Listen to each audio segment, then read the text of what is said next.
La radioterapia es un capítulo importante de la oncología, o sea, de la cancerología, porque se utiliza en el tratamiento de cáncer. Está ligado a radiología o diagnóstico por imágenes de la medicina nuclear por el uso de las radiaciones ionizantes. Hay conceptos comunes como protección radiológica, efectos de la radiación, por eso estamos en el mismo capítulo, en el mismo curso, en la misma asignatura. Pero también pertenece al capítulo de oncología o cancerología, ¿correcto? En general, en la cancerología o el tratamiento y el manejo de los pacientes es multifacético. Interviene el cirujano oncólogo, que opera el cáncer considerable. Interviene el radioterapeuta oncólogo que cura cáncer con radiación ionizante. La radioterapia se utiliza en el 70% de los casos de cáncer como tratamiento, ya sea con fines curativos, o con fines de control, o con fines simplemente paliativos. Y el tercer grupo profesional que interviene, el grupo médico profesional, es el oncólogo clínico, o sea, quien hace el tratamiento con la quimioterapia, con las hormonas o con la inmunoterapia. Son los tres componentes importantes en el campo de la oncología. Ahora, concretamente, centrándonos en la radioterapia, repito, es una especialidad oncológica que utiliza la radiación ionizante como elemento terapéutico. ¿Qué es la radiación ionizante? El concepto es físico. Es una forma de energía que se desplaza en el espacio, que al interactuar con la materia forma pares de iones. Es el concepto de radiación ionizante. Energía que se desplaza en el espacio y que al interactuar con la materia forma pares de iones. O sea, ioniza la materia. Iones positivos e iones negativos. ¿De acuerdo? Estas radiaciones ionizantes que se utilizan en radioterapia se agrupan en dos grandes grupos. Radiaciones corpusculares, cuya naturaleza es un corpúsculo subatómico. Aquí está considerada la radiación alfa, que como todos saben, equivale a núcleos de helio. Tiene masa 4 y carga 2 positivo.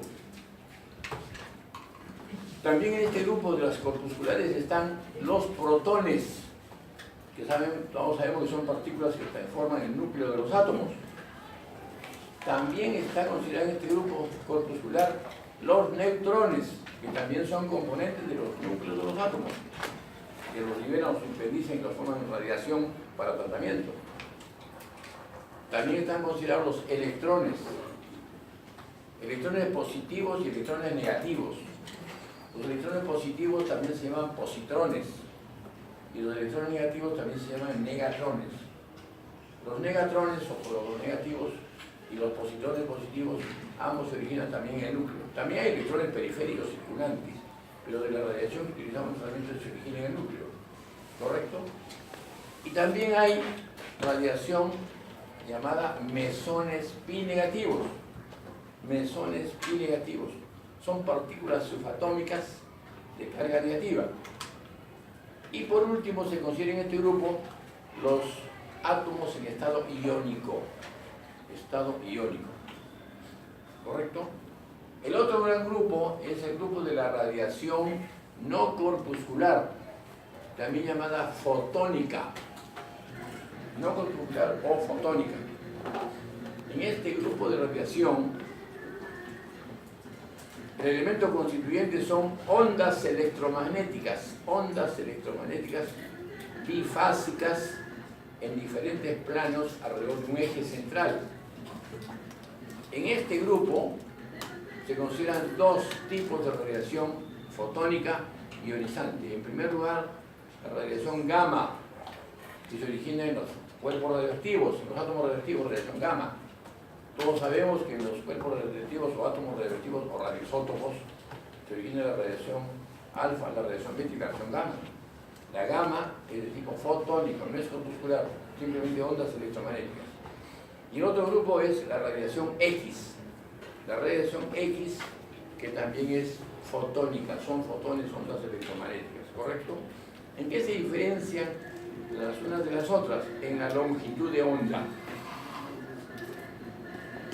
Todo este grupo de ondas electromagnéticas ionizantes tiene la misma velocidad, que es igual a la velocidad de la luz, o sea, 300.000 kilómetros por segundo, ¿correcto?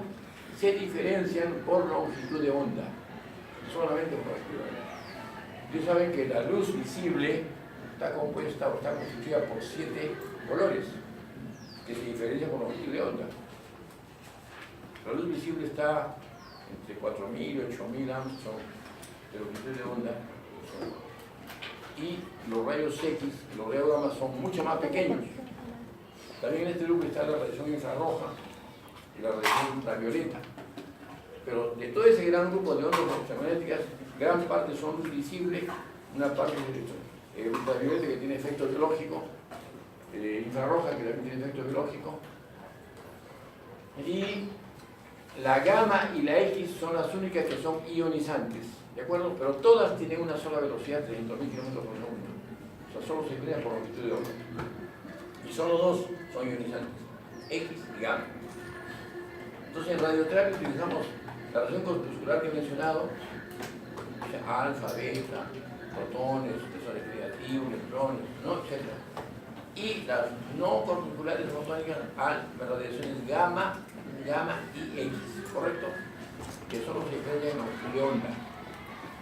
Los rayos gamma tienen en general menor longitud de onda que los rayos X.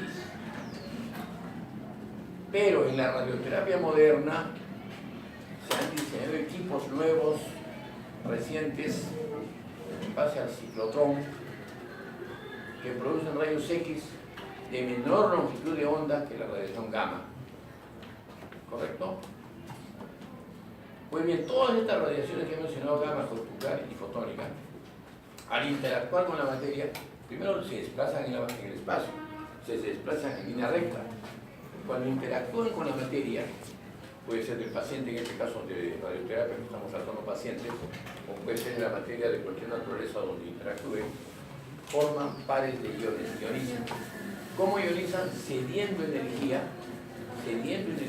a los electrones periféricos de los átomos y liberándolos y por tanto separándolos en dos iones. Por ejemplo, en el caso de la materia viva, de los seres vivos, cuando tratamos pacientes, cualquiera de estas reacciones, cuando se aplica a un paciente, en primer lugar ionizan el agua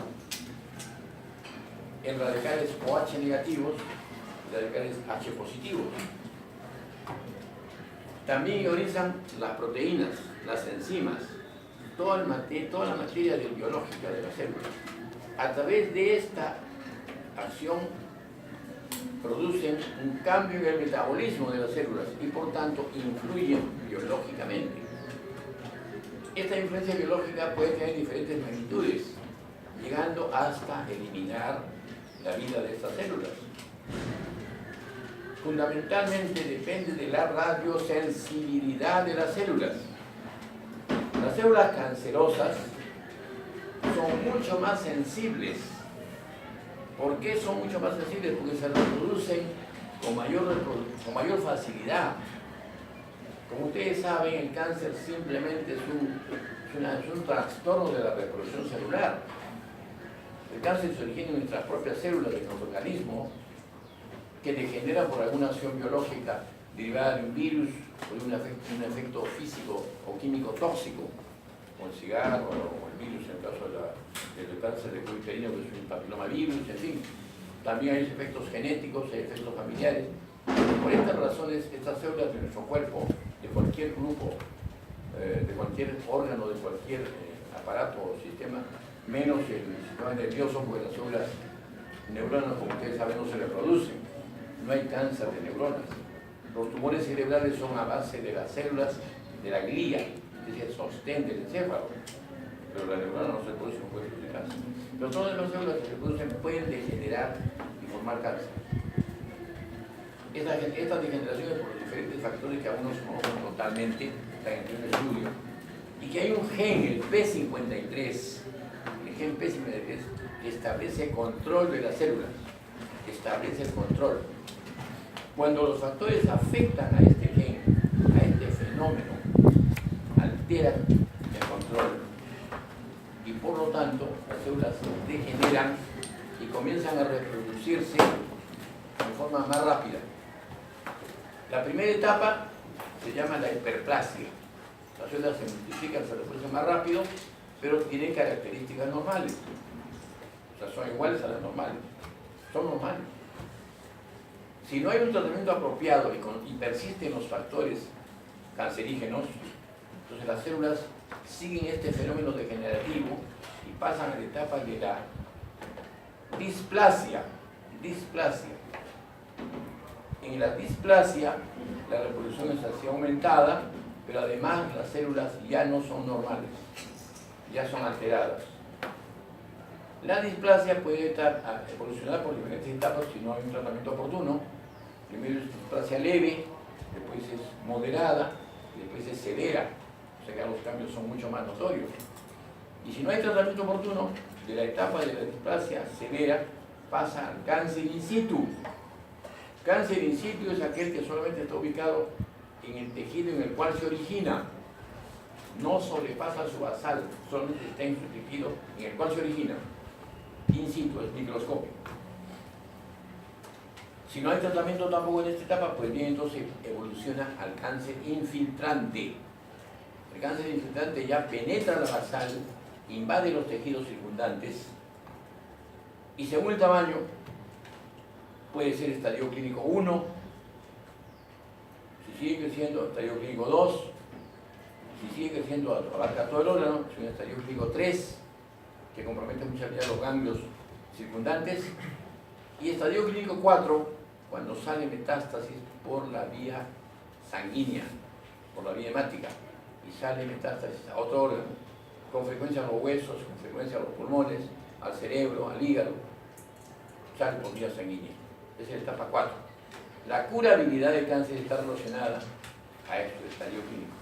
Las etapas iniciales son fácilmente curables, las etapas avanzadas son mucho más difíciles. Solo se hace tratamiento de control para dar cantidad y calidad de vida, por ejemplo. Bueno, en todas esas etapas es posible usar la radioterapia. En general, según las estadísticas, la radioterapia, o sea, el uso de las radiaciones ionizantes, más o menos está calculado aplicable en un 70% de los casos de cáncer en los diferentes estadios en que se encuentran. O sea, una buena proporción, un poco más de los 2/3 de los casos de cáncer necesitan radioterapia. Estas células cancerosas, es lo que son, repito, es un trastorno de la reproducción de nuestras propias células, que se pierde el control. Por el hecho de que se reproducen tan rápido, son mucho más sensibles. Por tanto, la radiación las destruye con facilidad. Y por eso es que puede curar el cáncer, por eso es que puede controlarlo, pues establecer un equilibrio. Y el tejido normal circundante, que se reproduce más lentamente, es más resistente. Resiste la radiación y luego se recupera, tiene capacidad de recuperación, se normaliza y cicatriza.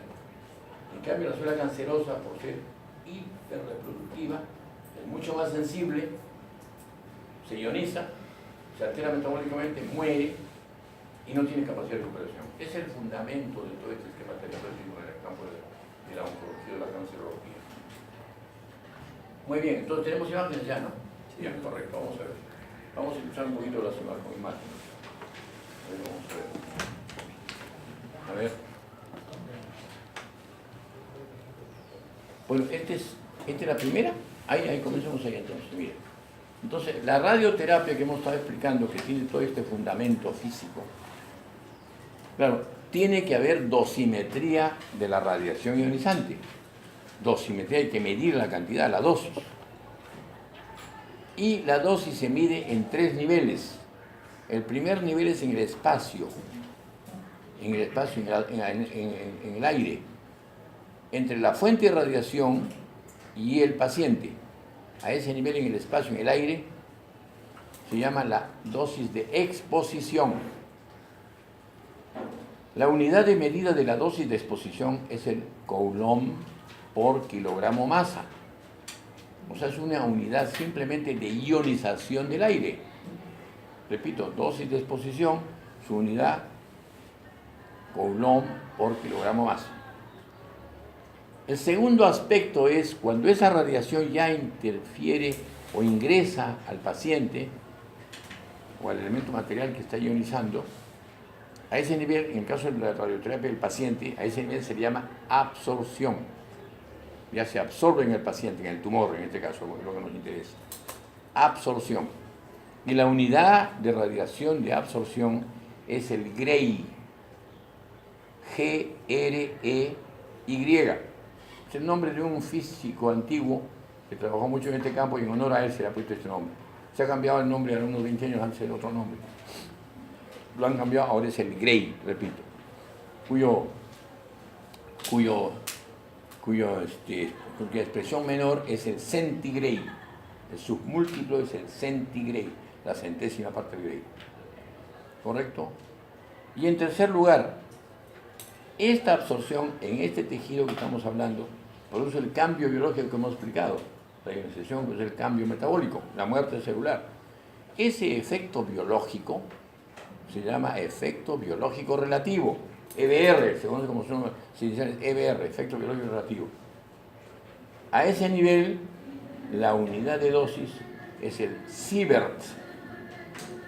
Se escribe sievert, S-I-E de chica E-R-T, sievert, ¿correcto? Son 3 niveles de dosimetría que tenemos que tener mucho cuidado cuando hacemos un tratamiento en un caso de cáncer. Pues bien, sobre esta base vamos ahora a comentar lo que estamos mirando ahí en la pantalla. ¿Cuáles son las etapas clínicas de la radioterapia?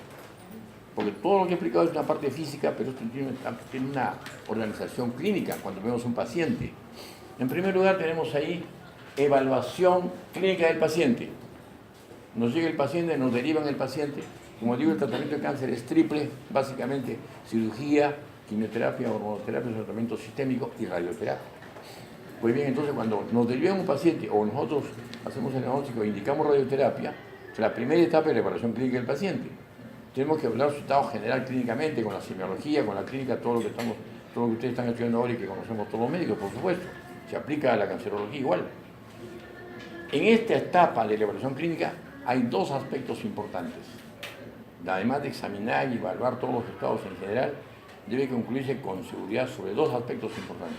En primer lugar, el cáncer, localización exacto.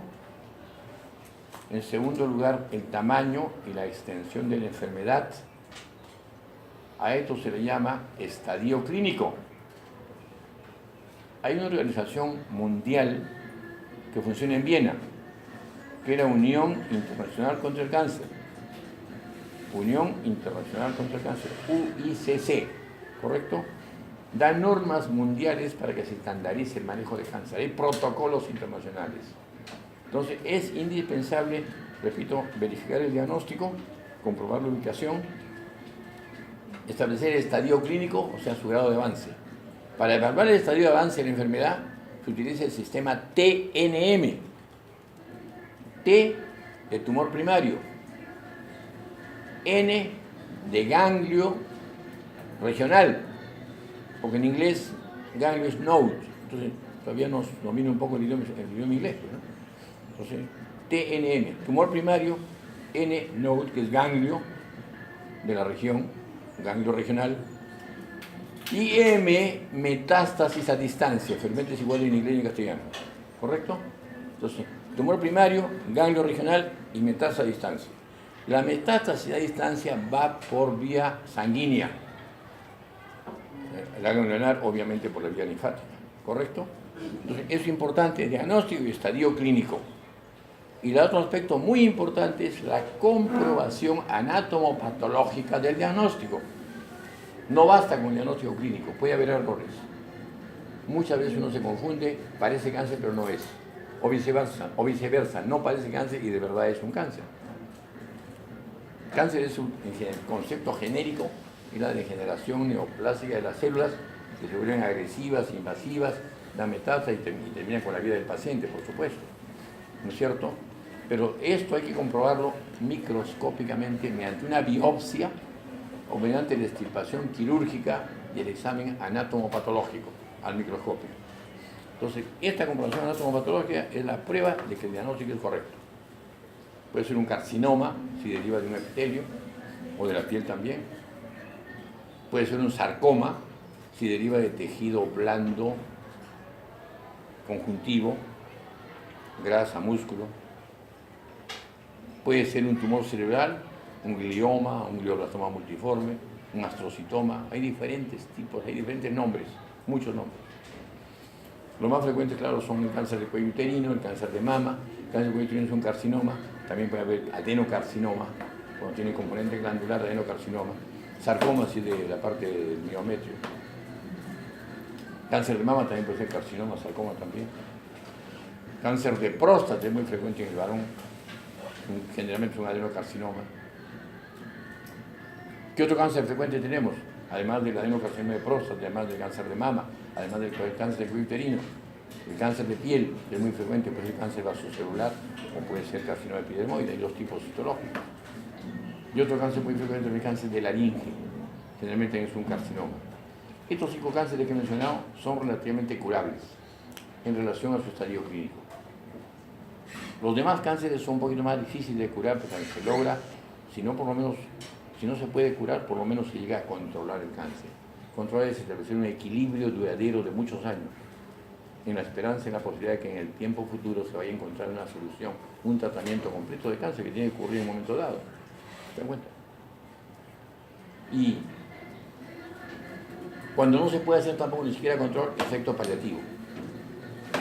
Por meterse en el hueso produce mucho dolor. Puede fracturarse el hueso sin ese columna, puede comprimir la médula espinal y producir un cuadro neurológico.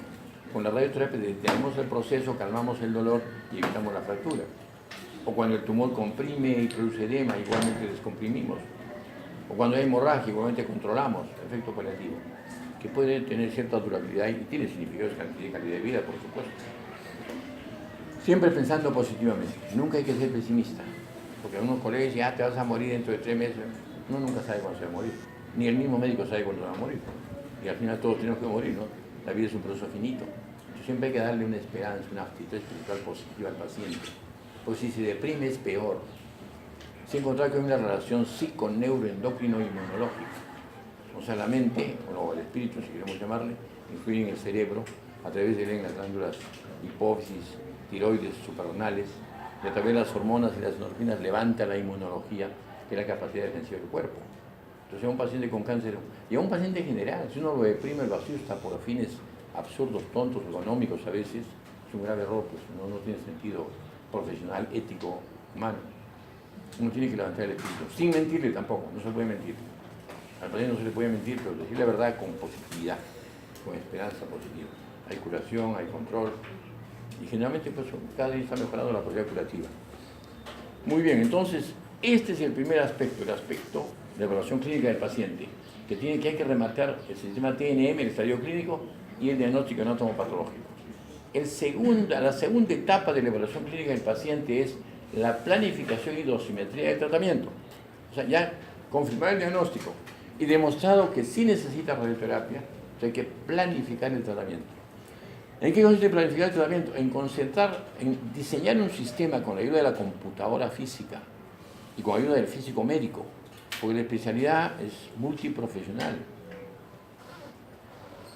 Trabajamos con el equipo radioterapéutico, dirigido por el médico, es el primer responsable, y por tanto dirige el equipo, trabaja con el apoyo del físico o de los físicos médicos y con la computadora, y toda la tecnología moderna. Luego la tecnóloga o los tecnólogos médicos son los que aplican el tratamiento tal como se indica, bajo su responsabilidad, pero tal como se indica. Si está mal indicado el tecnólogo, si no, señores, no se puede tomar eso. No tiene que revisarlo, es un equipo inteligente que trabaja en conjunto. Entonces, la planificación es la elaboración de un plan para que la radiación se concentre en el volumen tumoral, respetando o protegiendo el tejido normal circundante, especialmente cuando son tejidos sensibles. Por ejemplo, en la parte encefálica, el quiasma óptico y el tronco encefálico son tejidos muy sensibles. Solo toleran hasta una dosis de 12 Grays, por ejemplo, lo que hemos considerado. Por encima de eso hay daño y el daño se pierde la vista, el tronco encefálico es peor, puede morir el paciente porque tiene los centros vitales. Igualmente en la parte del tórax, el pulmón es sensible, el corazón es sensible. En cada sector, en la parte de la pelvis, la parte rectal y la parte vesical son sensibles, en el caso de útero o de cuello uterino. Pero en cada región, entonces hay que tener en cuenta las dos cosas, en la planificación. Dar la dosis más apropiada, dosis adecuada y homogénea en todo el volumen tumoral, con protección de los tejidos sanos circundantes, especialmente de los sensibles.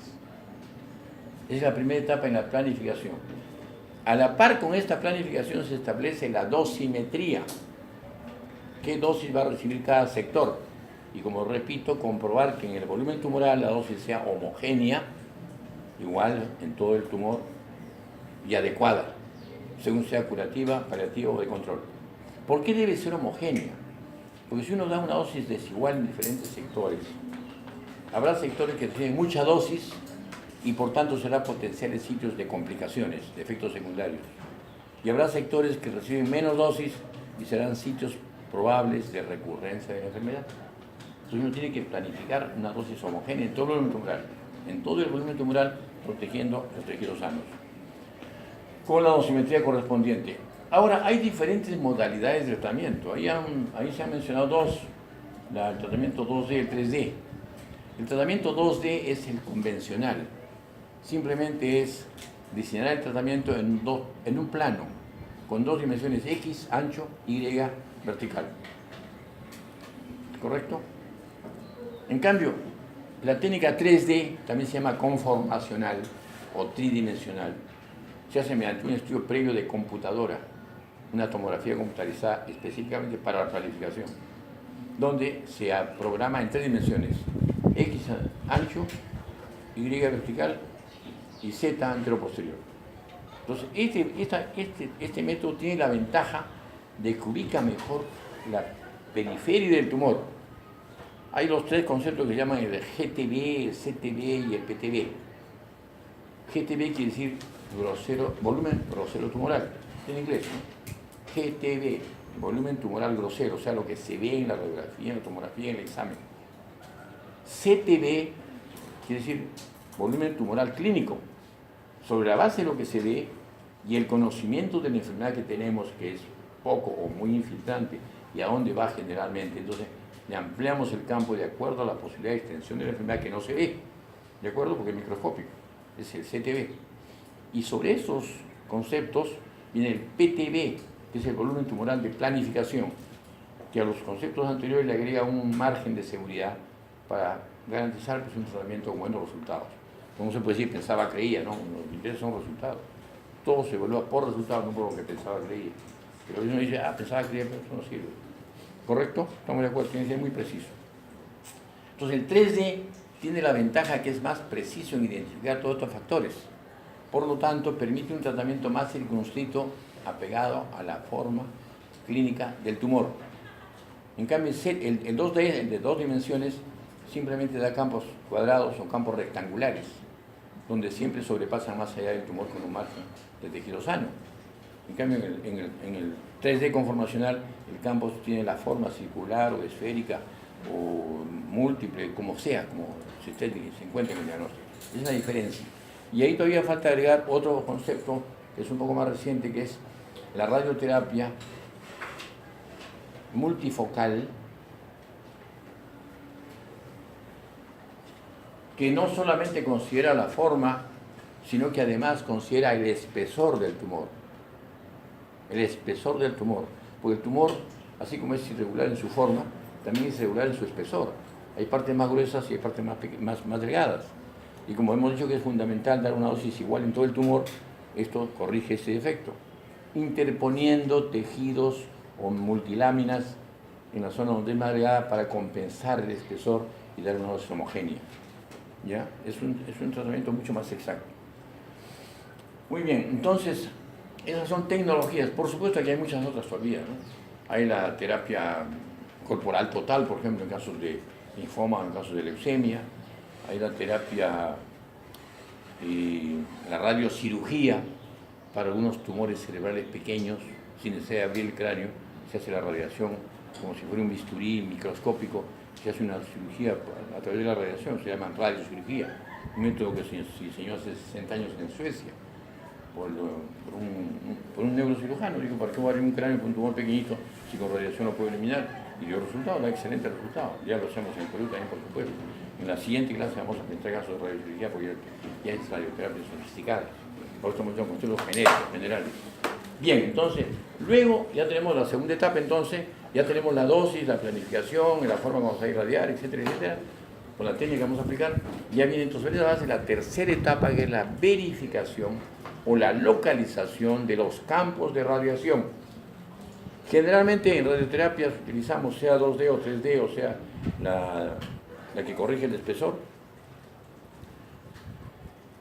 La radiación se aplica por diferentes campos, porque si solo aplicamos por un campo, la dosis va a ser mayor de entrada y menor de salida.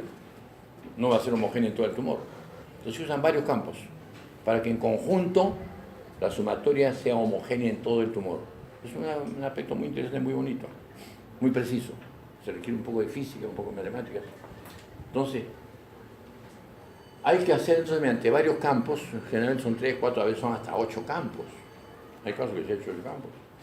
Entonces se combina en la computadora para que la dosis sea homogénea y luego se toma una radiografía con ese campo que se ha diseñado.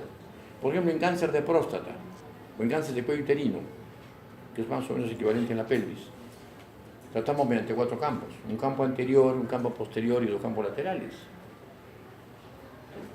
Y después damos un refuerzo al primario mediante 6 campos, 2 oblicuos anteriores, 2 oblicuos posteriores y 2 laterales. Le quitamos el anterior y posterior para no irradiar mucho la vejiga ni el recto, que son las partes sensibles. Eso en cuello uterino y en próstata. Y así en cada región existen todos estos detalles, estas minucias.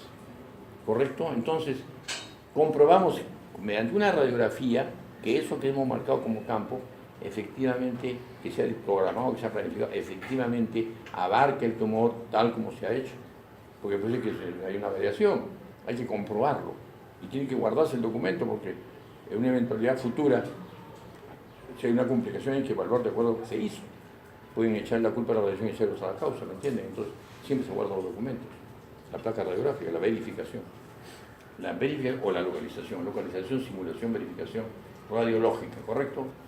Tiene esas alternativas de nombre. Localización porque estamos localizando el campo. Verificación porque lo estamos comprobando. La verificación generalmente se hace a veces en algunos aparatos se hace todos los días. Porque la radioterapia se da por días, no se da una sola dosis. Excepcionalmente, solo la radiocirugía, cuando son tumores pequeños, menores de 3 centímetros en el encéfalo, se hace un solo día. Pero los tumores en general, son más grandes, se aplican diariamente de lunes a viernes. Se descansa sábado y domingo. ¿Y esto por qué? Porque el sistema norteamericano solo trabaja de lunes a viernes. Se ha generalizado en el mundo, ¿no? Entonces, de paso, se considera 2 días para que se recupere un poco el paciente. Entonces, una dosis, por ejemplo, de cancerológica o curativa de cáncer o cancericida para un cáncer de próstata o cáncer de cuello uterino es alrededor de 60 grays. No se olviden que dijimos que el gray es la unidad de medida de la dosis absorbida. Una dosis cancericida curativa de cáncer en general está alrededor de 60 grays en 30 aplicaciones y en 6 semanas.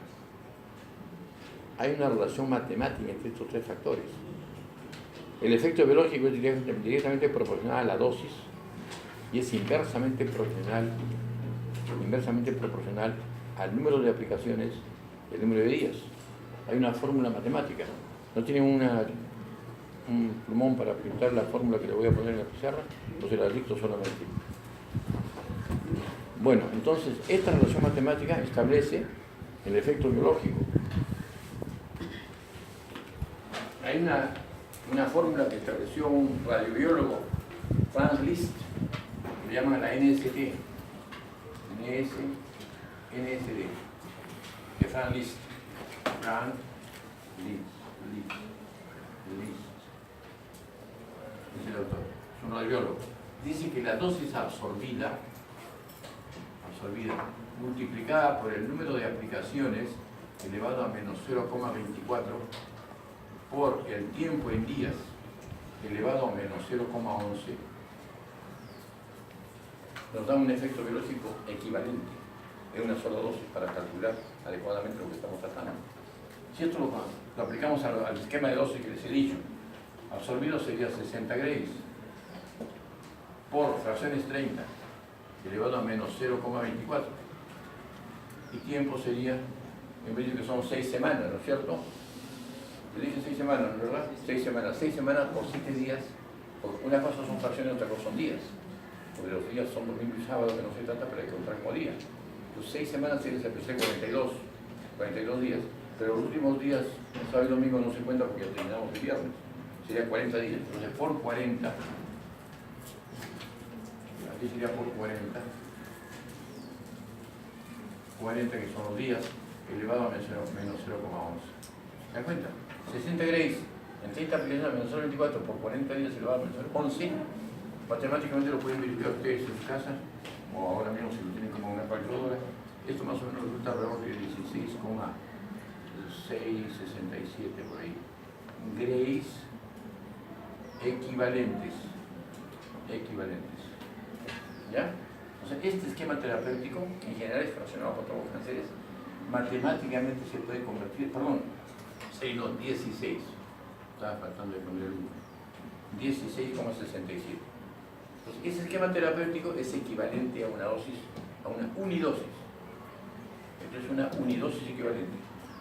Con eso no puede calcular, porque está manejando a los pacientes, compensar, hacer todos los cálculos necesarios de acuerdo a la situación que tiene el paciente. Bueno, entonces todo esto interviene en todo esto interviene en la etapa que estamos viendo ahí, que es localización, simulación, verificación radiológica, todo esto considerando la dosis apropiada en el volumen adecuado, ¿de acuerdo? Y la última etapa,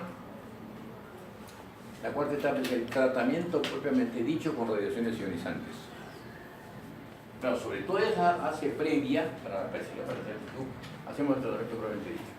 Para hacer el tratamiento propiamente dicho, no sé si a ver la segunda diapositiva dice algo.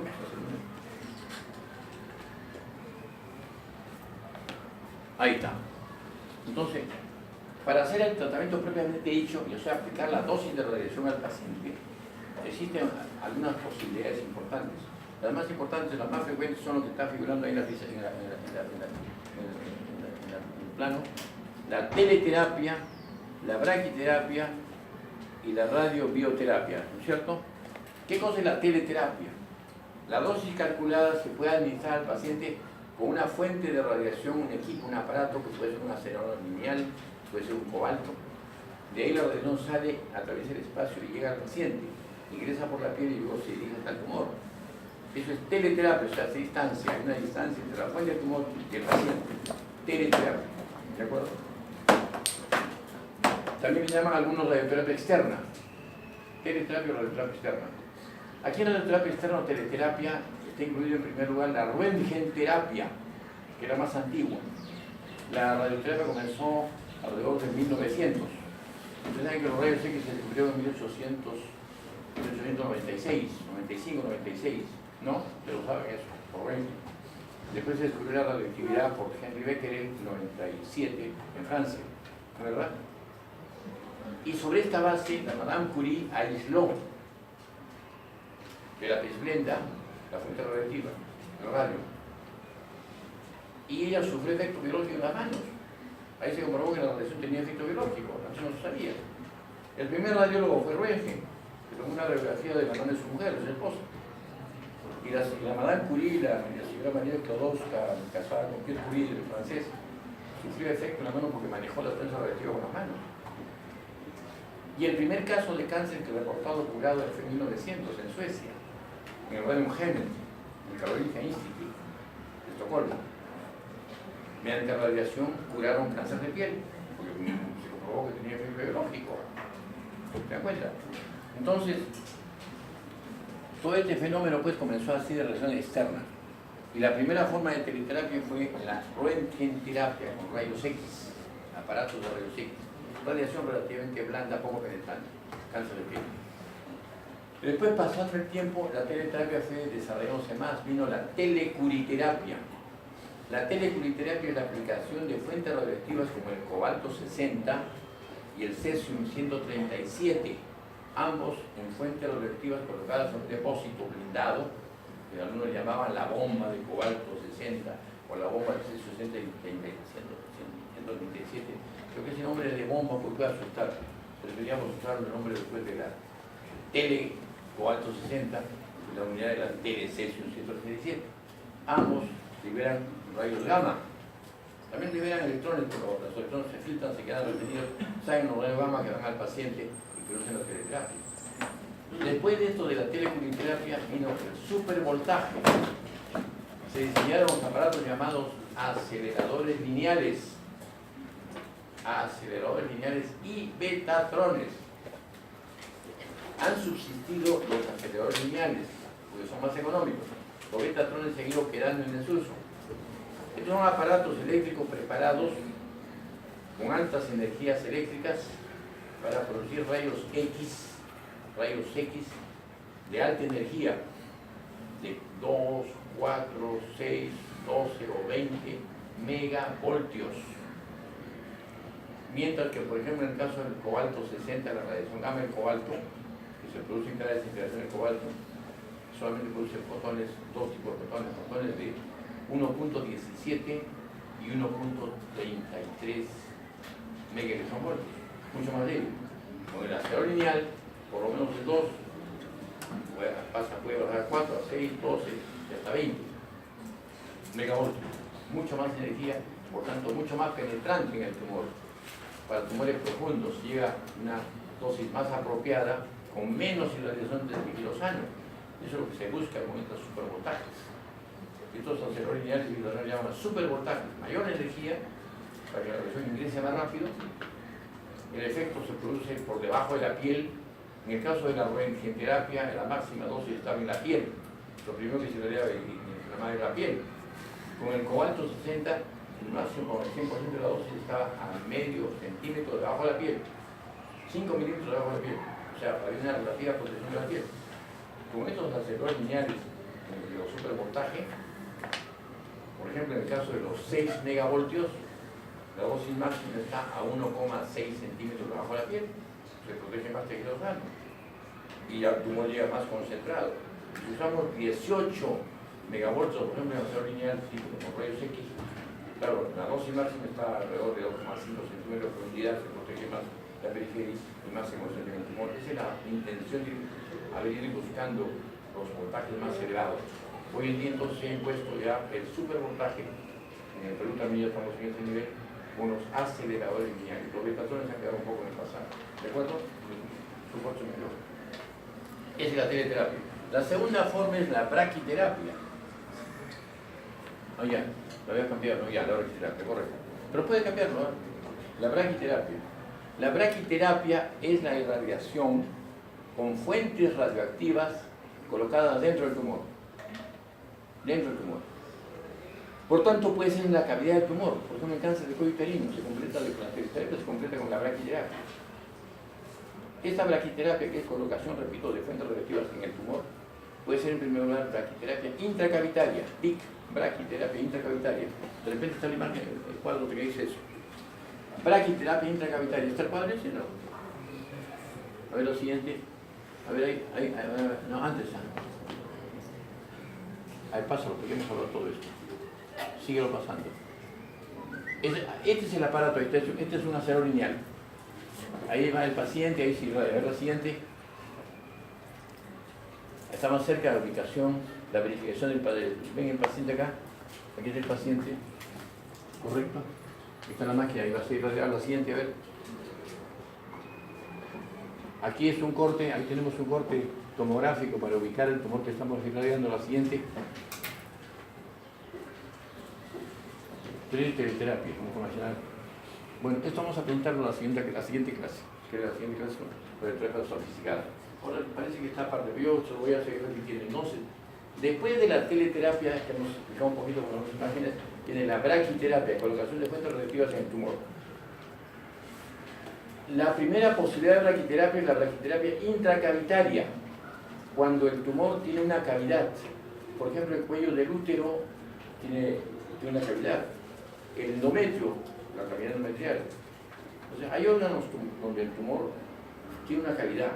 Entonces, ahí en esos órganos se puede colocar fuentes radioactivas en aplicadores especiales dentro de esa cavidad.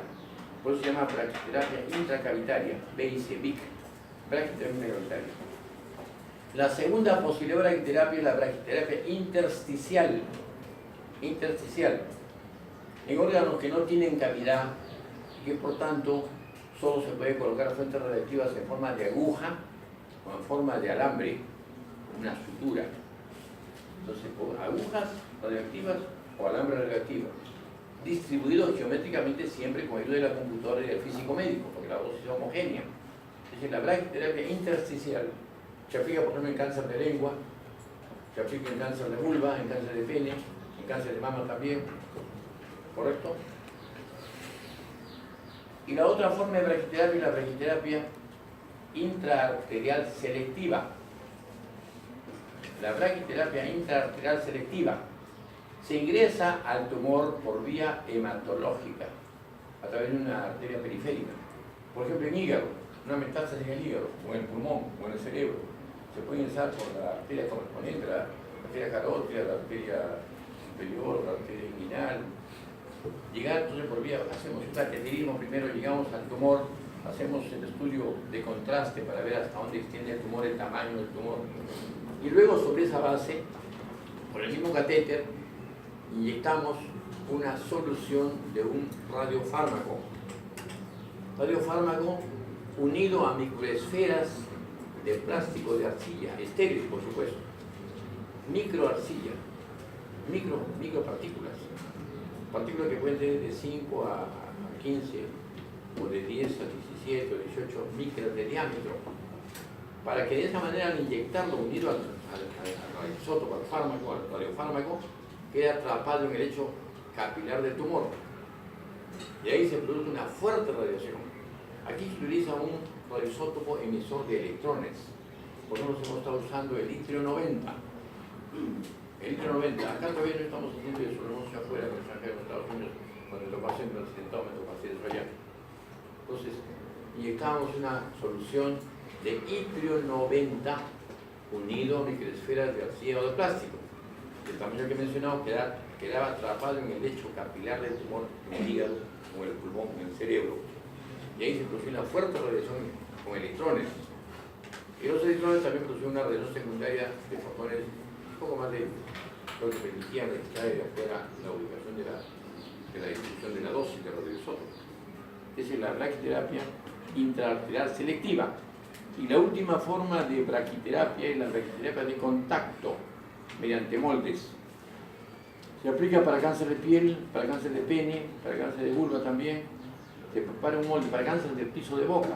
Se prepara un molde intraoral y otro molde extraoral. Ambos moldes, en todos los casos los moldes tienen fuentes radioactivas.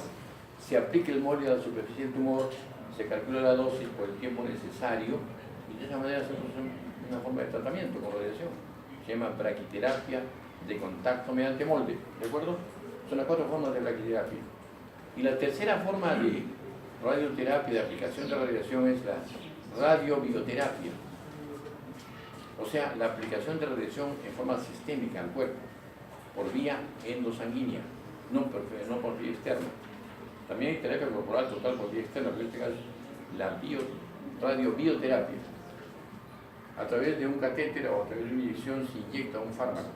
Por ejemplo, en el caso de cáncer de tiroides, cuando hay metástasis sobre todo, o cuando hay que complementar la dosis, se inyecta una dosis calculada de hormona tiroidea, de hormona hipofisal tiroidea, TSH, la hormona tiroestimulante, que va a ir a todos los sectores donde haya tejido tiroideo canceroso y va a irradiarlo.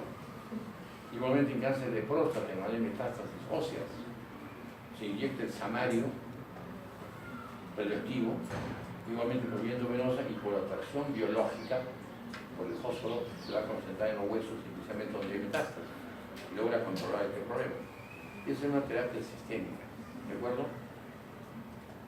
En otros casos se utiliza, por ejemplo, también los anticuerpos monoclonales o algunas sustancias de la quimioterapia que se administra por vía endovenosa por antesueros.